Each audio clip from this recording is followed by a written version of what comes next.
Assalamualaikum warahmatullahi wabarakatuh. Hari ini kita akan bercerita tentang gout.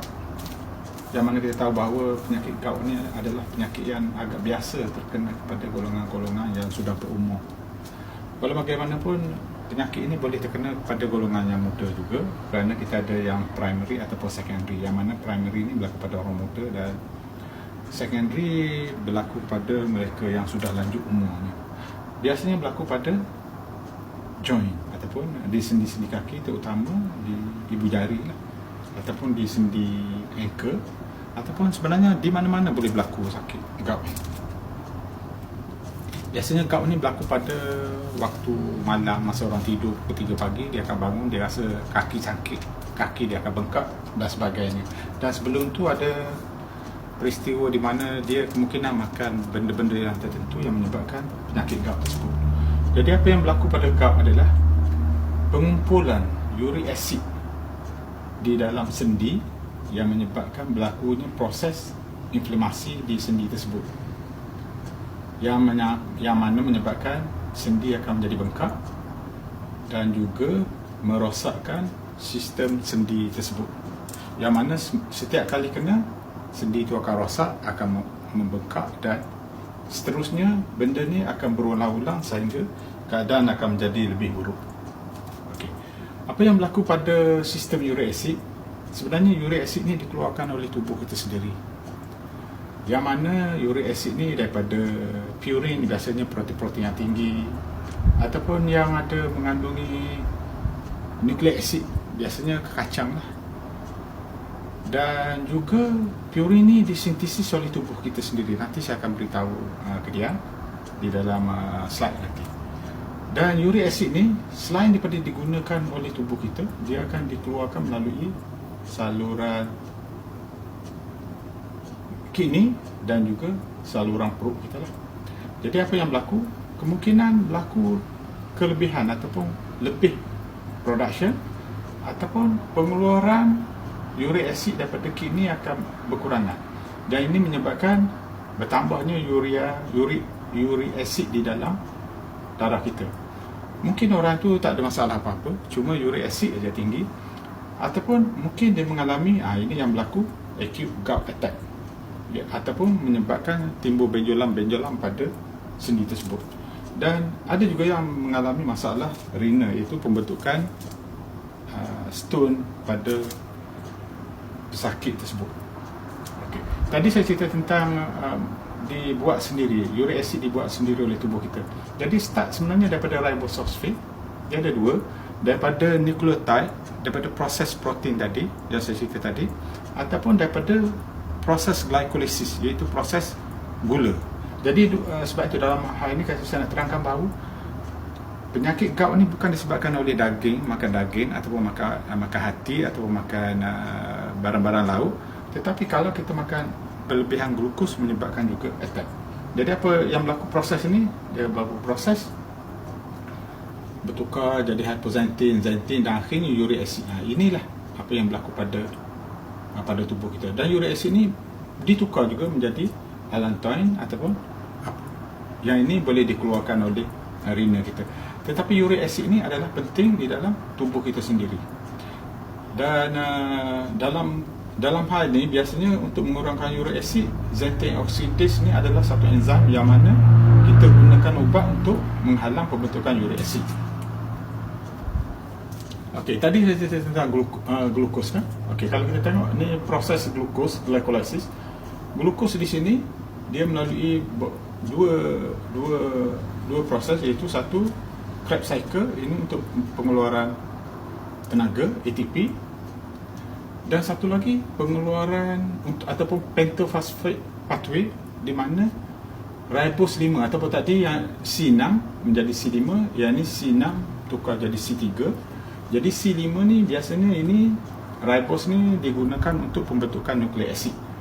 Tetapi yang ini juga mungkin berlebihan ataupun mungkin ada masalah apa, dia akan ditukarkan kepada uric acid sebagaimana saya beritahu tadi. Okey, apa yang berlaku bila proses uric acid ini berlaku? Kalau lebih pada 400 lah, itu terpulang pada cara nilai mana kita guna, tapi secara umumnya 400 minimum per liter menyebabkan orang itu dianggap sebagai hyperuricemia, yang mana kalau ada sakit sendi dan didapati bahawa uric acid tinggi, boleh dikonfirm bahawa pesakit tersebut mengalami gout. Okey, apa yang berlaku sebenarnya?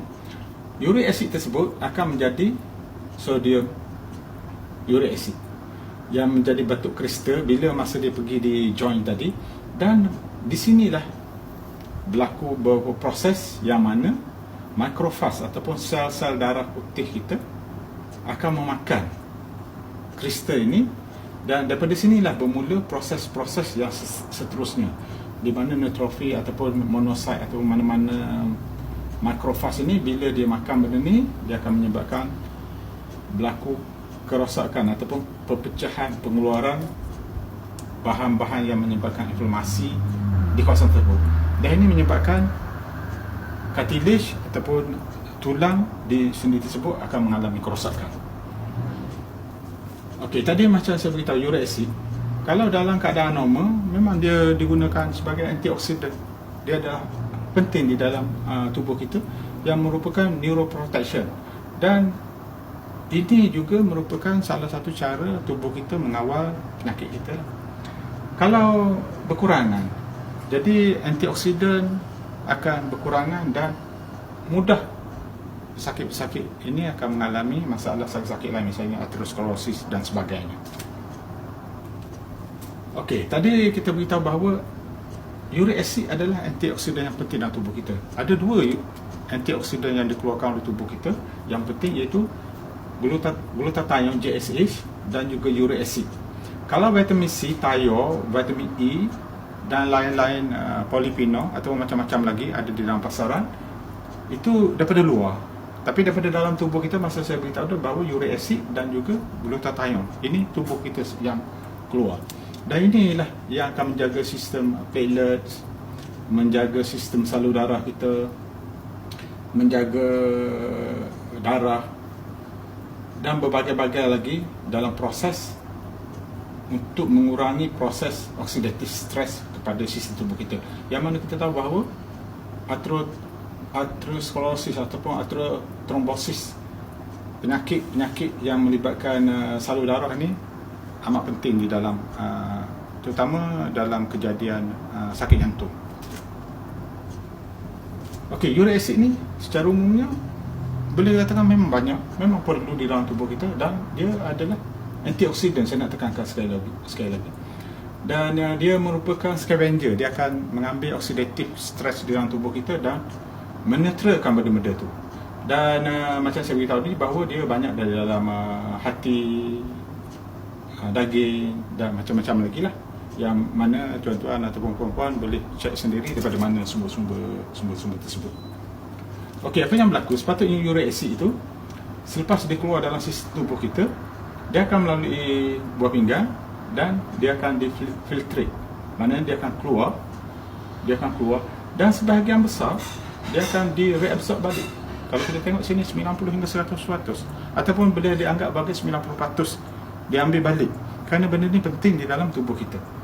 Tetapi macam saya beritahu tadi, jika lebih pada had dia akan mengalami masalah gout, dan sebahagian kecil saja diserap balik. Jadi dalam hal ni saya nak tekankan bahawa macam mana cara kita nak mengawal sistem uric acid ni supaya cukup-cukup untuk antioksidan dan dia tidak terlebih dalam sistem tubuh kita. Jadi salah satu benda yang kita gunakan untuk menghalang penyerapan uric acid tersebut, biar dia keluar. Katakan kita perlu setakat yang kita perlu saja. Jadi galus satwa boleh menghalang penyerapan balik uric acid daripada sistem tubule, sistem renal ni ke dalam sistem tubuh kita. Jadi benda ni biasanya orang dah makan lama, yang mana di dalam ni terdapat kita panggil galus satwa, iaitu satu mucopolysaccharide yang memberi kesan supaya uric acid boleh berada di paras yang rendah. Terima kasih.